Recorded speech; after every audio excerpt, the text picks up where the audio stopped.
Kennen Sie den schon? Our car tester Sasha Knapp is getting to grips with a new Ford EcoSport, the second edition of the car, which is developed in Brazil and built in India. Sasha wants to see how it handles European roads. Is it really a car for the whole world, as Ford promises? Was Ford verspricht, nämlich ein Auto für die Welt. The EcoSport has been around since 2012, but it's just now going on sale in Germany. It bears a resemblance to the Fiesta and is also reminiscent of the Kuga. The EcoSport isn't small though, and it has plenty of space on the inside.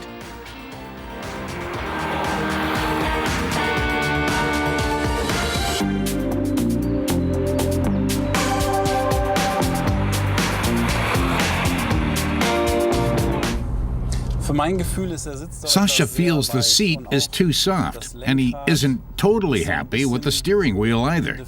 But he's getting used to it, and he thinks maybe he just hasn't found the right seat position yet.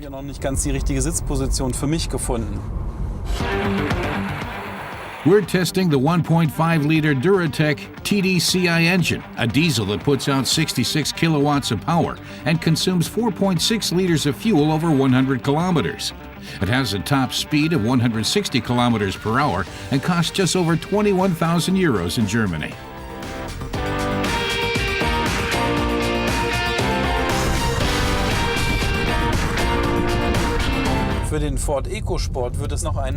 Sasha says Ford is going to release a model with a 1-liter Eco engine. That will live up to the first part of the car's name. But we're still waiting for it to live up to the second part as well. The gasoline and diesel-powered engines currently available aren't the strongest. Certainly not as strong as you'd expect from a sports car.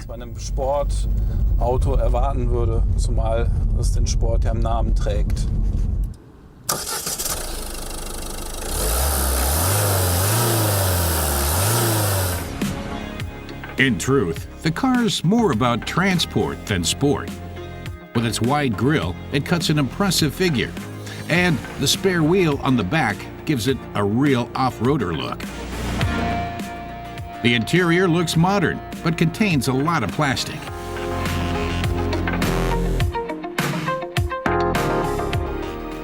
We want to see how the EcoSport handles rough terrain, so we head for some unpaved roads. The car sits 18 centimeters off the ground, so it clears obstacles easily. A fording depth of 55 centimeters even lets it cross shallow rivers. It can deal with rough ground as well, but the EcoSport isn't as tough as it thinks.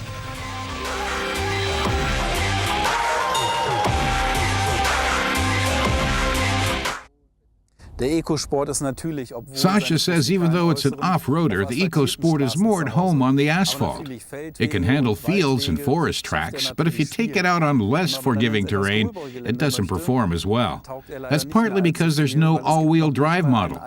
But Sasha doesn't think the car should stay away from European markets because it's a consistently good city SUV that's well worth the price tag. Denn wir haben hier durchweg einen guten City-SUV, der auf jeden Fall sein Geld wert ist. The EcoSport is an option for people driving on country lanes, as long as they don't plan on going completely off-road. But it has more to offer people in cities who want to feel secure and a good-looking car. Both customers will like the tight turning circle and spacious interior of Ford's mini SUV.